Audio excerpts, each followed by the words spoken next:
perfect. Except for Tyler. That was very elegant, Bob. Father of the bride has to be so nice, right? Now we're going to get the real stuff, right?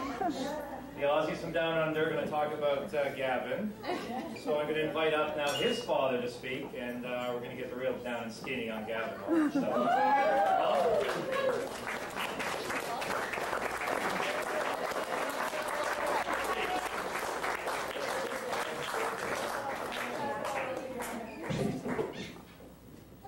don't you hate that Google?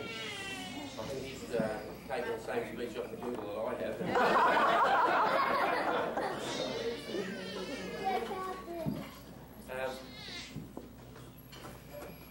Thank you very much for the opportunity to speak. On behalf of Angie and I, we would like to share in this celebration, of course, and in welcoming Hillary into our family. The Australians here, g'day. We've got this today, and isn't this not a bad shindig we have?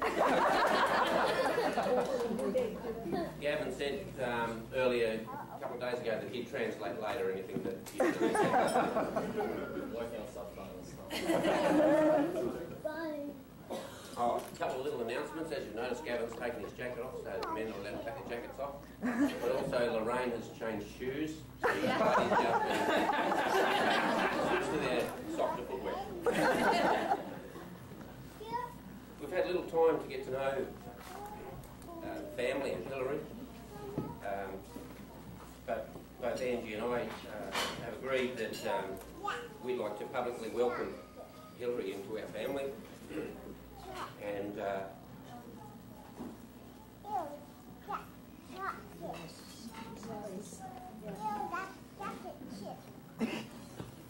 we'd like in the future and as we go along that maybe Hillary will join in the slang that we get.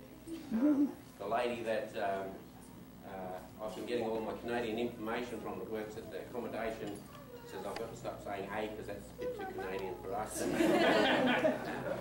We've got to try and teach you more of our language.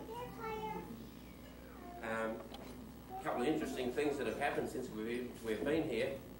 As a parent, it's taken me 10,000 miles and 27 hours in a plane and to come here and actually see my own son and daughter sitting at the table together eating and not arguing.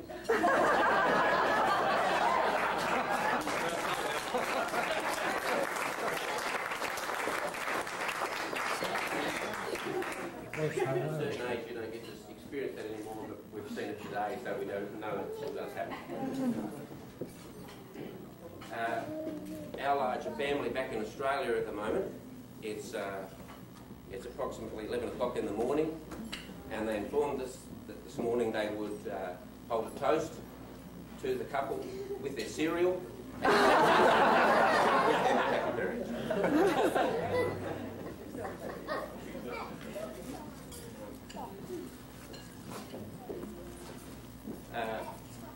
Along Robert's line, this is probably the stage where I'm supposed to embarrass Gavin with a story, but when you're the perfect father, you've got the perfect son.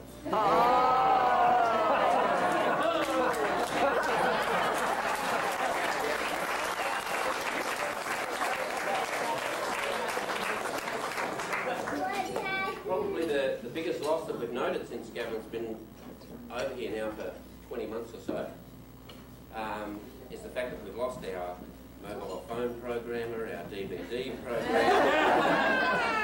and so we'll have to now find somebody else in that department to fill those shoes. I know Hillary is very precious to Robert and Lorraine. If at some stage they end up down under, and as you can see that we don't change that much by living underneath the earth as you guys are living on top of it, that we would care for her and look after her, and at one stage we'd like to see her down there as well. Thank you so much.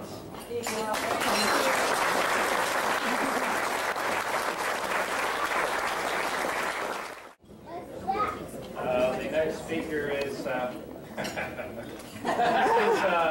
Gavin's last chance to talk about being interrupted or corrected.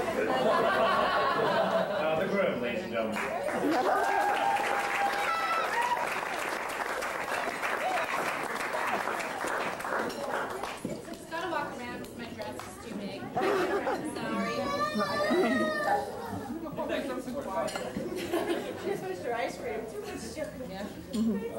Let's first start by thanking Dad for those kind words, and next to Bob for the speech.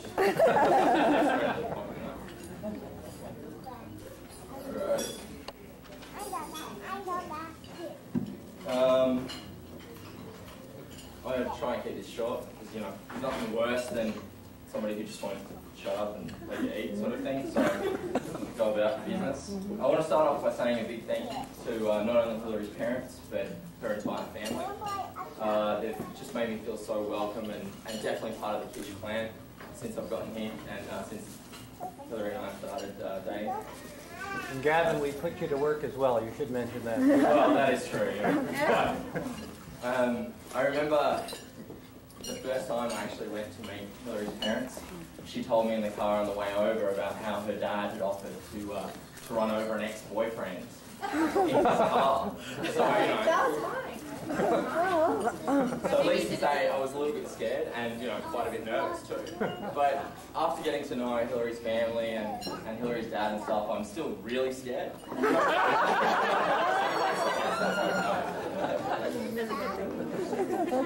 I really want to thank the people who have travelled a long distance to come and, you know, be with us today. We have people from Montreal, San Diego, Germany, England, Australia, yeah, New Zealand, and even St. Catherine's down back.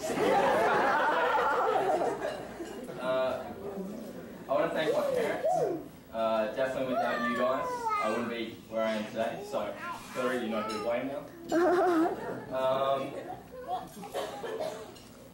I want to thank all the groomsmen and the bridesmaids, who I'm sure everybody will agree look fantastic. And the bridesmaids don't scrub up too badly either. A special thank you does really need to go to Tyler, Gillian, Angelina, and Rebecca. They all look fantastic. So.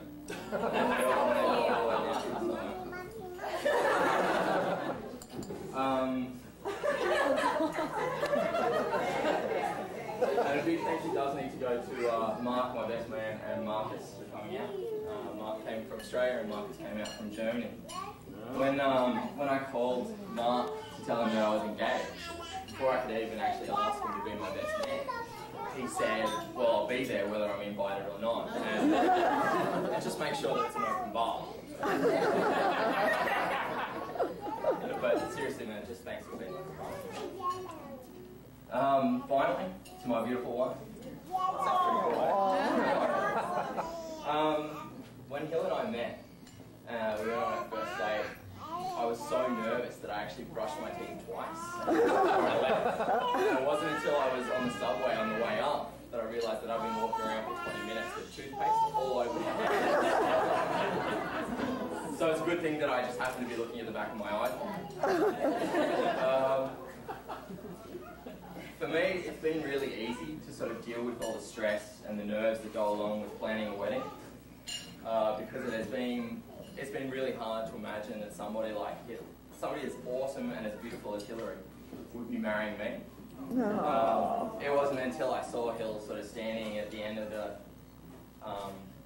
down the end of the, oh, thank you very much, that it sort of really started to sink in, that not only do I get to spend the rest of my life with her, but that she's also my best friend.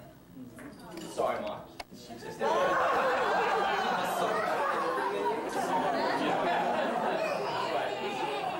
just wanted to say, finally, just